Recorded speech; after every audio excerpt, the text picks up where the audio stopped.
지난 8월 15일이 거양교회 창립 기념일이라고 하는 이야기를 들었습니다. 올해로 창립 73주년을 맞는 또 여러분에게 축하를 드립니다. 김기태 목사님으로부터 이제 말씀을 전해달라고 하는 그런 이야기를 듣고서 제가 우리 거양교회 홈피에 들어가서 여기저기를 좀 이렇게 살펴보았습니다.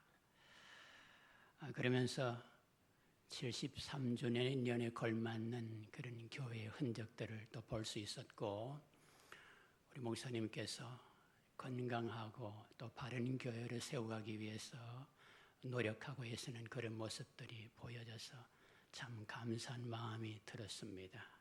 그리고 잠깐 우리 장로님과 말씀을 통해서도 목사님이 얼마나 목회를 잘 하시는지에 대해서 이야기를 듣고 또 감사를 드렸습니다. 오늘 이렇게 귀한 교회에서 또 여러분과 함께 예배를 드리게 되어서 감사하고 또 이 강단을 허락해 주신 하나님께 또 당회원과 우리 목사님께도 감사를 드립니다.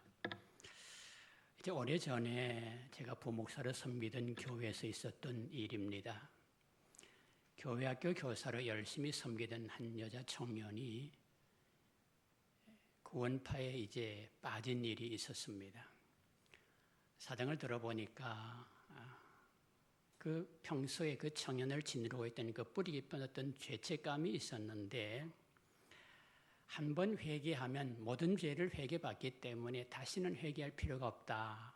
그런 구원파 교리에 미혹이 되어서 이제 구원파에 빠졌다고 하는 이야기를 들었습니다. 여러분, 구원파의 대표적인 이단성 가운데 하나가 이제 바로 이것이지요. 이들은 예수님께서 우리 죄를 사하셨음을 믿고 또 깨닫게 되면 그 순간에 이미 거듭나고 구원받았다고 말합니다. 그리고 그날을 구원받은 날짜로 이야기합니다. 그래서 이제 우리 기성교인들 보고 당신 구원받았어요? 예, 구원받았습니다. 언제 구원받았어요? 잘 모르겠는데요. 나는 이날에 구원받았는데, 구원받았으면서 그 날짜도 몰라요? 그렇게 공격할 때 참 당혹스럽지요.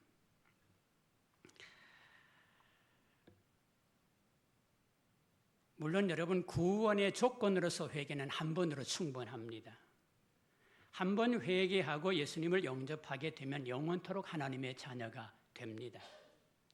그런데 구원 이후 성화를 위한 회개는 죄를 범할 때마다 드려야 되는 것이 마땅합니다. 거룩한 삶으로 나아가기 위한 회개는 우리가 죄에 빠질 때마다 드리는 것이죠. 오늘 예배 중에 참회 기도를 드리는 것도 마찬가지 이유입니다.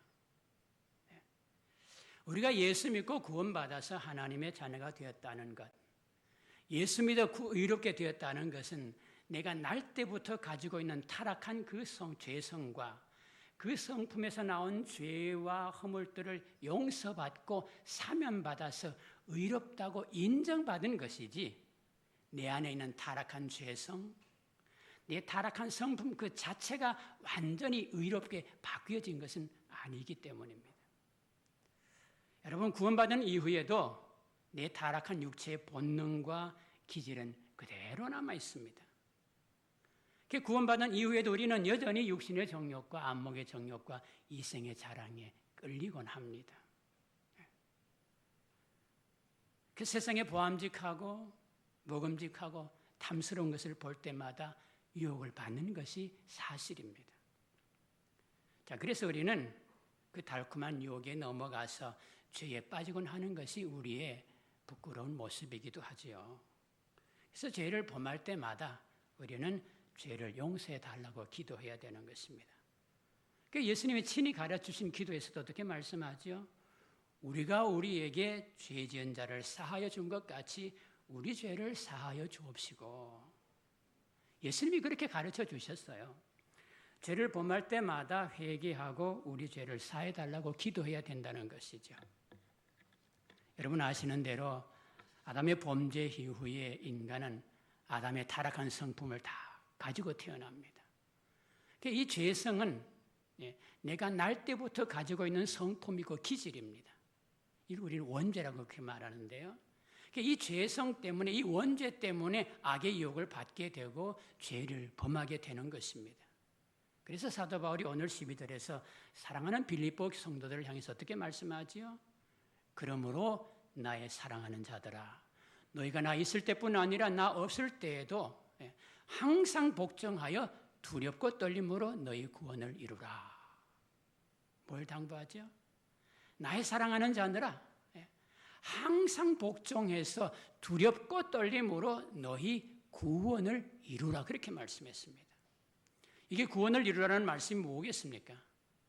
이제 너희는 거룩한 하나님의 자녀가 되었으니 더 이상 죄의 종이 되어서 죄에 끌려다니지 말고 구원받은 자녀의 합당한 삶을 이루어 가라는 것입니다. 이 말씀을 제가 마음에 이제 늘 새기고 붙잡고자 하는 그런 말씀 가운데 하나입니다. 제가 이 말씀을 마음에 새기게 된 그런 동기가 있습니다. 제가 서울에서 이제 신학 공부를 하면서 이제 교육전도사로 섬기고 있을 때였는데, 그때 담임 목사님이 이제 떠나게 되시고 후임 목사님으로 임영수 목사님이 오셨습니다. 그분은 후에 이제 영락교회 담임 목사님으로 가셔서 목회를 하시다가 이제 양평에 있는 그 모세골 공동체를 세워서 모두가 새로워지는 공동체, 그걸 줄여서 모세골 공동체라고 그러는데, 그걸 세워서 이제 목회자들의 영성을 깨우치고 또 목회자들을 지도하는 그런 귀한 일을 이제 80 중반이 된 지금까지도 이제 감당하고 계시는 귀한 목사님이죠. 이제 목회 스승이기도 하고 제가 평소에 본받고 싶은 그런 목사님 가운데 한 분입니다. 자, 이 목사님이 처음 부임해서 설교를 하셨는데요. 그때 하신 말씀 가운데 지금까지 제가 생생히 기억하는 내용들이 있습니다. 저는 이 교회를 위해서 부름받지 않았습니다. 저는 하나님의 부름의 과정을 따라 이 교회로 부름받았을 뿐입니다.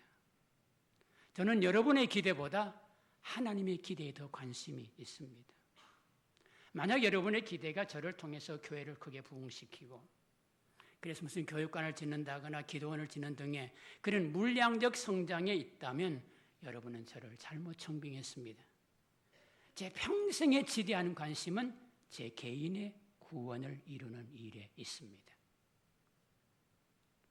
구원받은 자녀로서 구원에 합당한 삶을 이루어가는 것이 제 평생의 과제입니다. 저는 그 여정을 따라서 이곳으로 부름을 받았고 이제 여러분과 함께 그 길을 가기를 원합니다. 또 이 일을 위해서 매일을 구도자의 심정으로 살아갈 것입니다. 저는 그때 목사님의 그 말씀을 듣고 굉장히 충격을 받았습니다. 당시 한국교회는 성장제일주의의 분위기가 팽배하던 시절이었습니다. 많은 목사님들의 목회적 관심이 교회의 물량적 성장에 있었습니다. 그리고 교회가 성장하면 예배당을 확장하고 또 무슨 교육관을 짓고 뭐 기도원, 수양관, 심지어 뭐 교회 뭐 묘지 그걸 구입하는 게 이렇게 그냥 유행처럼 번지던 그때였습니다. 그런데 그런 시대적 흐름과 달리 그분은 교회의 물량적 성장이 아닌 먼저 당신 한 사람이 구원받은 자녀의 합당한 성품과 삶을 이루어가는 것, 당신 한 사람이 먼저 하나님 앞에 온전한 자녀가 되어가는 것, 그래서 그 구원을 이루기 위해서 구조자의 자세로 선다는 것, 그게 그분의 지대한 관심사라고 말했습니다. 여러분, 우리가 예수 믿는 목적이 뭐지요? 이런 질문하면 대개는 그냥 편하게 예수 믿고 구원받아 천당 가는 거지요. 그 맞지요. 그 목적이 맞습니다.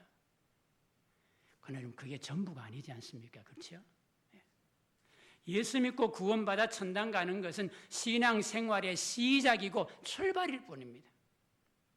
그건 예수 믿는 순간에 주어지는 지극히 초보적인 단계입니다. 그리스도인은 구원 이후를 사는 사람들입니다. 구원 받기 위해서가 아니라 받은 구원을 이루기 위해서 살아가는 사람들입니다. 그날 우리의 부끄러움이 뭐죠? 우리 한국교회의 부끄러움이 무엇입니까? 받은 구원은 있는데 구원 이후의 과정이 없다는 거죠. 교회 생활은 있는데 신앙 생활이 없다는 것입니다. 예배당 안에서는 교인인데 예배당 문을 나서면 세상 사람이더라는 것이죠. 여러분, 우리는 교회 안에서도 교인, 교회 밖에서도 교인, 교회 안에서나 밖에서나 언제나 동일한 그리스도인이어야 합니다. 예수님께서 그 산상수훈 시작하면서 어떻게 말씀하셨죠? 마태복음 5장 13절, 너희는 세상의 소금이니. 14절은 너희는 세상의 빛이라. 세상의 소금, 세상의 빛이라는 것이죠. 이걸 오늘 주제로 바꾸어 말하면 그리스도인은 세상의 그리스도인이라는 것입니다. 교회 안에서만이 아니라 세상 속에서 그리스도인으로 살아가야 된다는 것이죠. 세상 속에서 그리스도인으로 존재해야 된다는 것입니다. 여러분, 구원 이후에 우리의 평생의 과제가 무엇입니까? 바로 구원에 합당한 삶을 이루어가는 것입니다. 하나님의 자녀에 걸맞는 품격과 삶을 이루어가는 것입니다.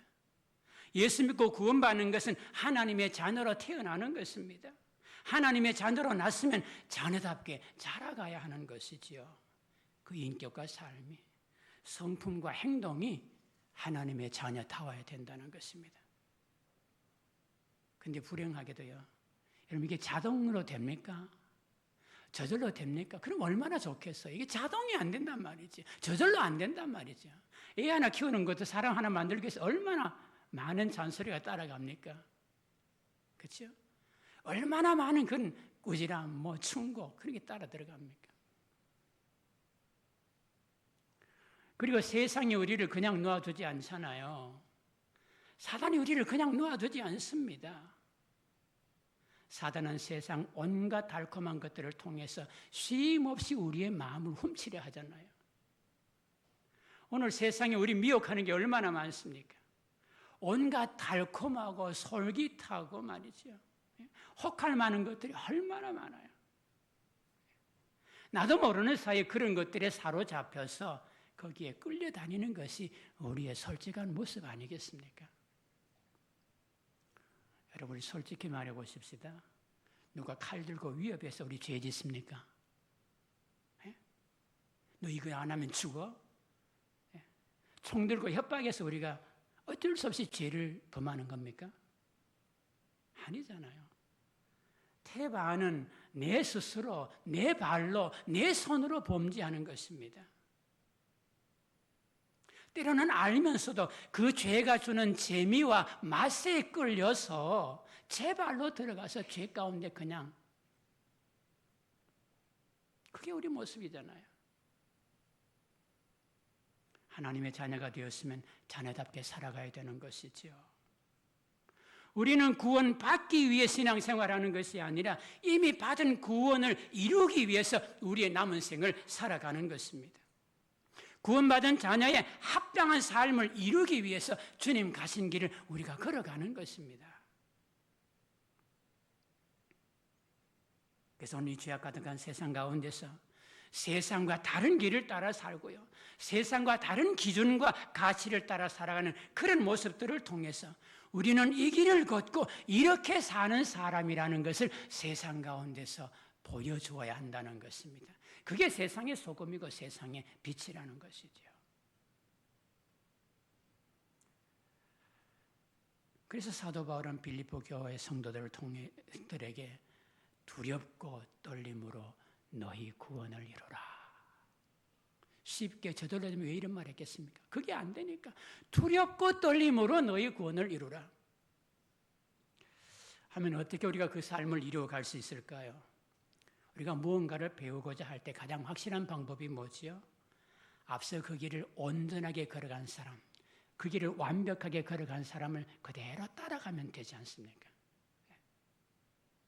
여러분, 하나님 앞에서 자녀의 길을 완벽하게 걸어가신 분이 누구지요?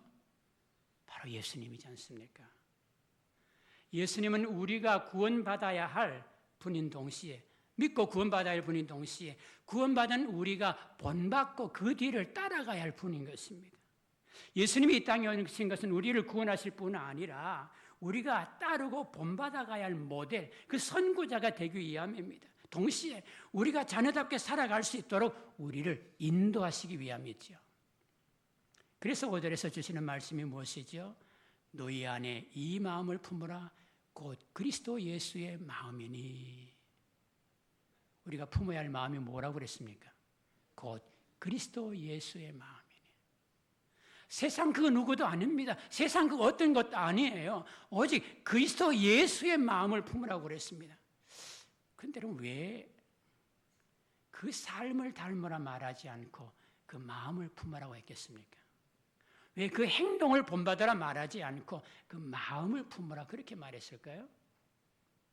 여러분, 마음에 품은 생각이 행동을 결정하고 마음에 품은 생각이 그 삶을 만들어내기 때문에 그렇습니다. 그래서 잠언 23장 7절에서 어떻게 말씀하죠? 대저 그 마음의 생각이 없다면 그 위인도 그러한 자. 대저 그 마음의 생각이 없다면 그 위인도 그러한 자. 그 생각 따라 그 위인이 결정된다는 것입니다. 그 생각 따라 그 사람의 인격, 품격, 삶이 결정된다는 것이죠. 여러분 옳습니다. 마음에 품은 생각이 그 삶을 만들어냅니다. 마음에 품은 생각이 그 인격을 만들어냅니다. 그 마음에 품은 생각이 그 사람을 만들어갑니다. 그 역시 잠언 4장 23절에서 모든 지킬 만한 것 중에 더욱 내 마음을 지키라. 생명의 근원이 이에서 남이니라. 모든 지킬 만한 것들 중에 더욱 내 마음을 지키라. 생명의 근원이 이에서 남이니라. 여러분, 우리가 예수님처럼 살려면 예수님 마음을 품어야 돼요. 그리고 그 마음을 지켜가야 돼요. 예수님 마음을 품으면 예수님 닮아가게 돼 있습니다.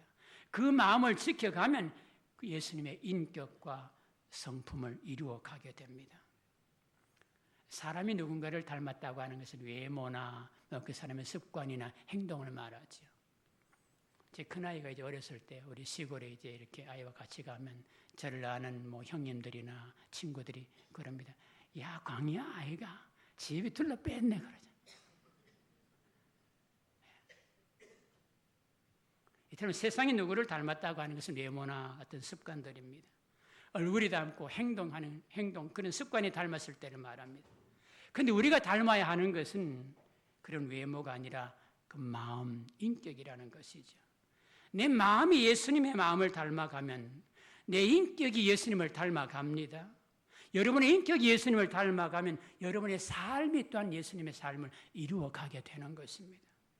그런데 먼저 뭐냐? 마음이라는 것이죠. 마음이 예수님을 닮아야 됩니다.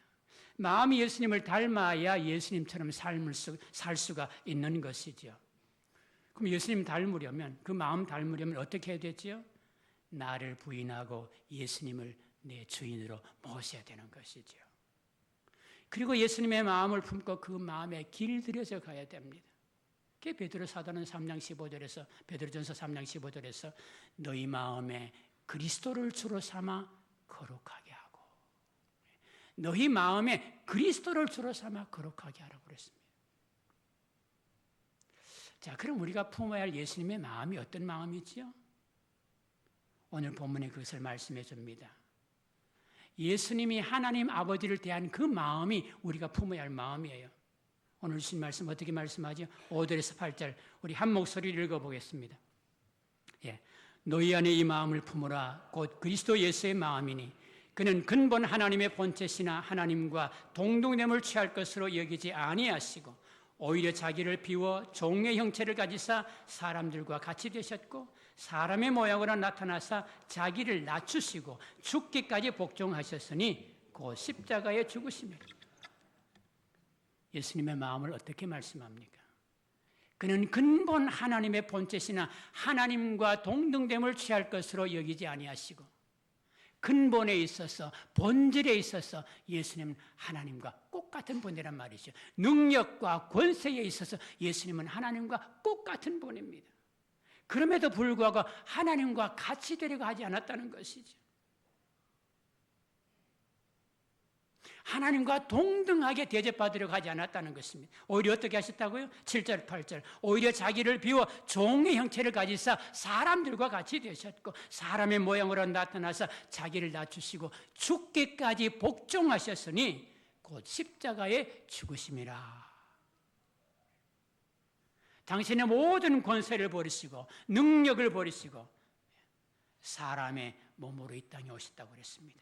자기를 낮추사 아버지 하나님의 말씀 앞에 죽기까지 복종하셨다는 것이죠.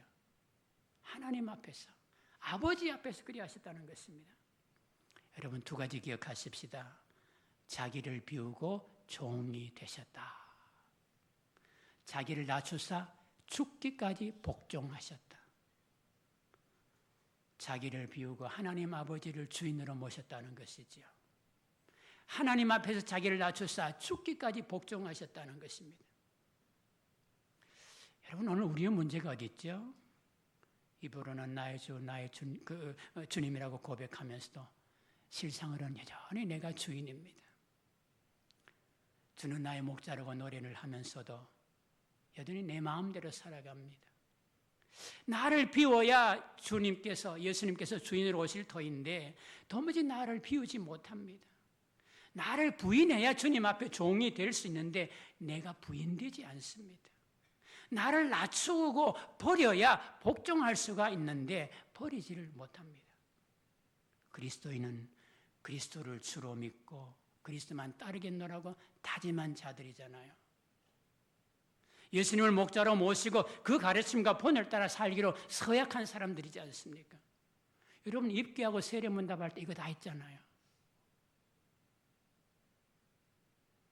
그런데 우리는 왜 그 삶을 살지 못하지요? 왜 여전히 주님 아닌 것들에 끌려다닙니까? 내 의지, 내 입술로 내 구주, 내 목자라고 시인하고 고백했는데 당신은 나의 주님이라고 나의 목자라고 찬송하고 기도하는데 왜 실제 삶에서는 여전히 내 생각과 내 욕심에 끌려다니겠습니까? 여러분, 구원받은 후에도 내 육체 속에는 내 타락한 성품이 그대로 살아있기 때문에 그렇습니다. 하나님의 자녀가 되었음에도 불구하고 내 육체의 본능 가운데는 내 그 욕심을 따라서 정욕을 따라서 살려고 하는 것이 여전히 그대로 있기 때문에 그렇습니다. 여러분, 타락한 우리 인간의 그 뿌리 깊은 본능 가운데 하나가 자기가 주인에서 자기 마음대로 살려고 하는 자기 중심성입니다. 본능적으로 자기 욕심, 자기 야망, 자기 집착을 따라 살고자 하는 것이 우리 마음 가운데 있습니다. 언제나 그 욕심에 끌려다니고요, 야망과 집착에 끌려다니는 것입니다. 저것만 있으면 행복하고, 저것만 이루면 만족하고, 저 사람만 얻으면 행복할 것 같고, 저 자리에만 오르면 세상 부러울 게 없을 거야. 그런 욕심에 사로잡혀서 자기도 모르게 끌려다니고 따라다니지 않습니까? 돈이 그럴 수가 있고, 그릇된 사랑이 그럴 수가 있고, 육체의 쾌락이 그럴 수가 있고, 세상 자랑과 성공이 그럴 수가 있고, 지위, 권력에 대한 야망들이 그럴 수 있습니다. 그런 것들이 내 안에 주인으로 자리 잡고, 그런 것들이 우리는 그런 것들의 종이 되어서 속절없이 끌려다니는 것입니다. 미국의 유명한 팀 켈러 목사님이 내가 만든 신이라고 하는 좋은 책을 썼습니다. 그분의 책 가운데서 이런 모든 것들은 인간이 만든 가짜 신이요, 거짓된 우상이라고 말합니다. 목사님이 그 책의 시작을 이렇게 시작했어요. 우상 생각보다 훨씬 더 위험하다. 내가 만든 신은 반드시 나를 배신한다. 여러분, 그래요.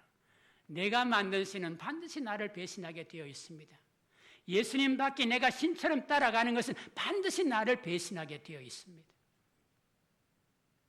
예수 그리스도 외에는 어떤 것도 인간의 주인이 될 수 없다는 것이지요. 하나님 외에는 어떤 것도 참된 생의 의미와 가치를 발견해 주지 않는다는 것입니다. 참된 행복을 안겨줄 수 없다는 것입니다. 그것들은 결국에는 나를 배신하고 결국은 나를 불행 가운데로 인도하고 만다는 것이죠. 예수님 한 분만이 내 마음의 주인이 되어야 됩니다. 예수님 한 분만이 내 인생의 목자가 되어야 됩니다. 예수님도 세상 저것도, 예수님도 내가 좋아하는 무엇도 양립할 수 없습니다. 한 가지를 선택해야 됩니다. 예수님 아래 그런 것들이 다 들어와야 됩니다. 내가 좋아하고 바라는 그런 모든 것들이 예수님 아래 통합되어져야 됩니다. 그렇지 않으면 다 그것들이 나를 불행하게 만드는 것입니다. 우리는 그 주님 앞에서 언제나 종이 되어야 되는 것이죠. 종의 자리는요, 주인의 말에 항상 그리고 절대 복종하는 자리입니다. 내 기분에 따라서가 아니고요, 항상. 그리고 일에 따라서, 정도에 따라서가 아니고요, 절대, 항상 절대 복종. 그게 종의 자리입니다. 근데 우리는 주님 앞에서 과연 그렇게 종이 되어 보았느냐? 주님 말씀과 가르침 앞에 그렇게 복종해 보았느냐? 예수님은 하늘 아버지 앞에서 종이 되어서 그 말씀 따라 죽기까지 하셨어요. 십자가를 앞에 두고 예수님이 어떻게 기도하셨어요? 마태복음 23장 39절, 내 아버지여, 만일 할만하시거든 이 잔을 내게서 지나가게 하옵소서. 그러나 나의 원대로 마시옵고 아버지의 원대로 하옵소서. 42절, 내 아버지여, 만일 내가 마시지 않고는 이 잔이 내게서 지나갈 수 없거든 아버지의 원대로 되기를 원하나이다. 여러분, 그리스도인이 된다는 것은요, 주님 앞에 종이 된다는 거예요. 하나님의 자녀로 산다는 것은 하늘 아버지의 말씀이면 죽기까지도 복종한다는 것입니다. 구원 이후의 길은 바로 그 길을 가는 거예요. 날마다 내 마음을 비우고 주님의 마음을 품어야 됩니다. 내 욕심, 내 정욕, 내 야망, 그거 버리고 주님 말씀을 담아야 됩니다. 주님 모시기 위해서 나를 비우고 주님 따라가기 위해서 내 욕심을 죽여야 되는 것이죠. 그래서 날마다 나를 버리고 날마다 주님의 종이 되는 것이죠. 한 번 결단으로 되는 게 아니잖아요. 날마다 결단해야 됩니다. 날마다 그 말씀 따라 십자가도 지랐으면 지고 죽으라시면 죽겠다고 결단하고 다짐하는 것이죠. 여러분, 이 길을 걸었던 사도 바울의 놀라운 고백이 뭐죠? 로마서 14장 7절 8절. 우리 중에 누구든지 자기를 위하여 사는 자가 없고 자기를 위하여 죽는 자도 없도다. 우리가 살아도 주를 위하여 살고 죽어도 주를 위하여 죽나니 그러므로 사나 죽으나 우리가 주의 것이로다. 아멘. 주를 위해 살고 주를 위해 죽겠다는 것입니다. 주의 말씀 따라 살고 주의 말씀 따라 죽음의 길을 가겠다는 것이죠. 이 길이 바로 구원받은 우리가 걸어야 할 남은 생의 길인 것입니다.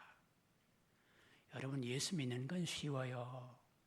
그러나 그 믿음 따라 사는 길은 결코 쉽지 않습니다. 하나님의 자녀가 되는 것은 한 번의 믿음으로 끝납니다. 그러나 하나님의 자녀로 사는 길은 평생의 과정입니다. 우리는 구원 이후의 삶을 구조자의 심정으로 살지 않으면 안 된다는 것이죠. 날 미혹하는 세상의 솔깃한 유혹이 너무 많기 때문에 그래요. 달콤한 육신의 정욕을 통해서, 화려한 안목의 정욕을 통해서, 솔깃한 이성의 자랑거리들을 통해서 시시로 내 마음을 사로잡고 나를 끌어가기 때문입니다. 요즘은 스마트폰이 그런 위치에 있는 것 같아요. 맨날 그것만 보고, 그게 선생이고 그게 백과사전이고 그게 인도자고, 문제 생기면 그거 보고 말이에요.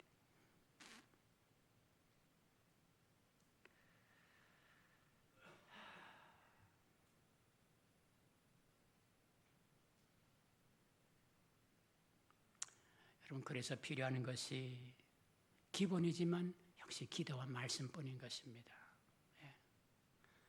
기도와 말씀이 내 마음을 지켜가는 길입니다.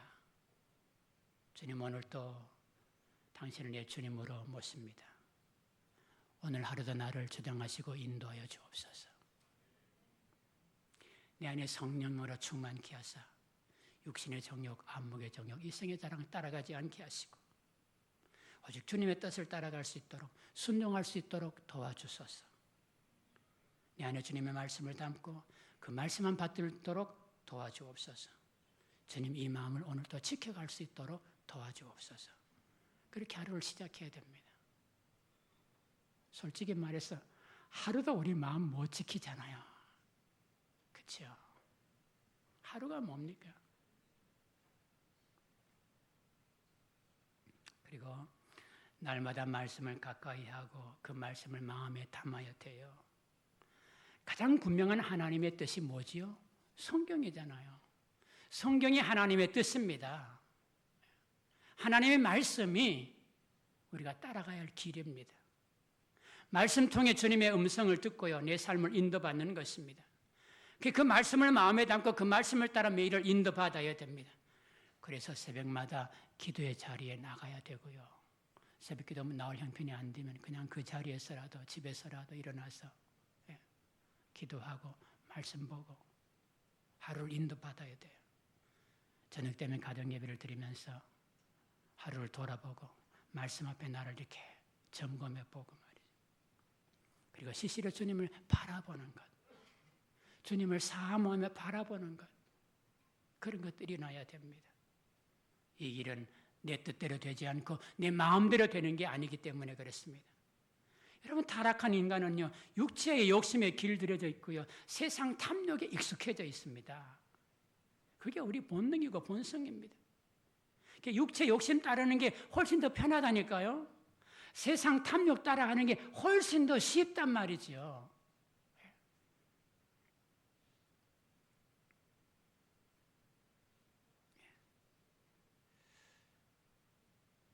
그래서 시시로 주님 바라보아야 됩니다.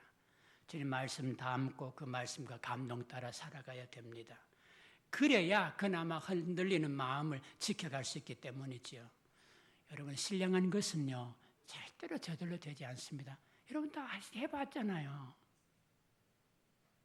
그렇게는 삶이 저절로 됩니까? 말씀 따라 사는 게 저절로 됩니까? 저절로 안 됩니다. 정욕과 세상 쾌락 따라가는 것은 저절로 되는 거예요. 그냥 붙잡고 뜯어 말려도 들어가잖아요. 그 불덩이 속으로 들어가지 않습니까? 그러나 신령한 것은, 거룩한 것은 어떤 경우에도 저절로 되지 않습니다. 그래서 기도와 말씀과 그 마음에 간절한 사모함이 있어야 되는 것입니다. 바로 그래서 항상 두렵고 떨림으로 너희 구원을 이루라, 그렇게 말씀하고 있는 것이죠.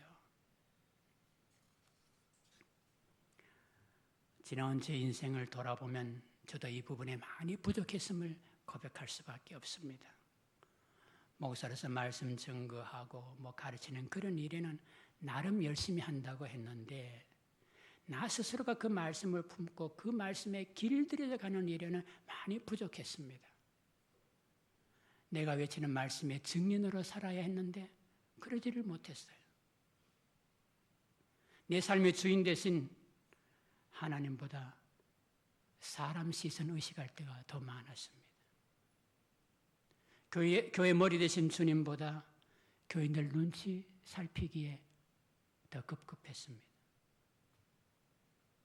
그럼 이제 이 나이가 되면 뭔가 예수님 닮은 뭐가 좀 보여져야 되지 않겠습니까? 원래 이제 우리나라 70세치인데 그렇지가 않습니다. 제가 제 자신을 봐도 그렇지 않습니다. 제가 모태신앙인인데 모태신앙인의 그 향기, 70년 넘게 예수 믿어온 그리스도인의 그런 향기, 원로 목사라는 이름에 걸맞는 어떤 그런 품격, 그런 모습이 보이지 않아서 참 부끄러운 것이죠. 그래서 나의 덜미 부끄럽고요, 원로 목사라는 그 이름이 참 부담스럽고 두려운 게 사실입니다.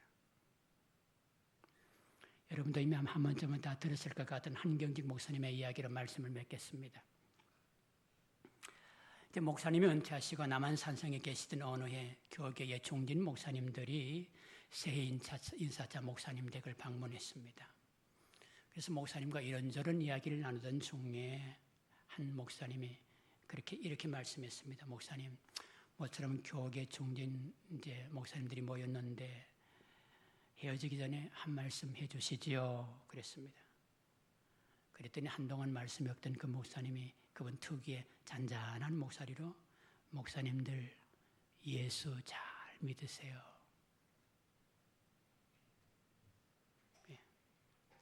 교계에 쟁쟁한 한국 교회를 대표할 만한 그런 목사님들을 향해서 목사님들 예수 잘 믿으세요. 저도 이제서 목사님이 그렇게 말씀하신 이유를 깨달을 것 같습니다. 여러분도 예수 잘 믿으시기 바랍니다. 예수 잘 믿는 것은 내가 얼마나 많은 일을 하느냐에 달려있지 않습니다. 얼마나 예수님과 함께 하느냐, 그 말씀에 순종하느냐에 달려있습니다. 육체와 세상에 길들여진 내가 얼마나 주님과 그 말씀에 길들여져 가느냐에 달려있습니다. 구원 이후의 삶은 받은 구원에 합당한 삶을 이루어가는 길입니다. 그 길이 예수 잘 믿는 길이요, 구원 이후의 삶을 사는 우리의 남은 길입니다. 저 역시도 이제 남은 인생을 예수 잘 믿는 일에 최선을 다하고 싶습니다. 믿음의 주여 온전케 하시는 예수님을 바라보면서 주님의 마음을 닮아가는 일에 남은 생을 최선을 다하겠습니다.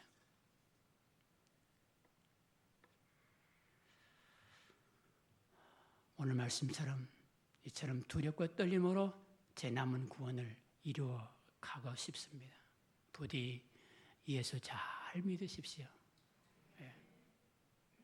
두렵고 떨림으로 여러분의 남은 구원을 이루어 가시기 바랍니다.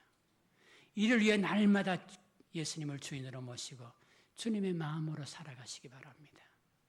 그 마음, 그 자세를 지켜가시기 바랍니다. 날마다 결단해야 돼요. 날마다 성경 읽으시고 그 말씀 따라 살기로 다짐하시기 바랍니다.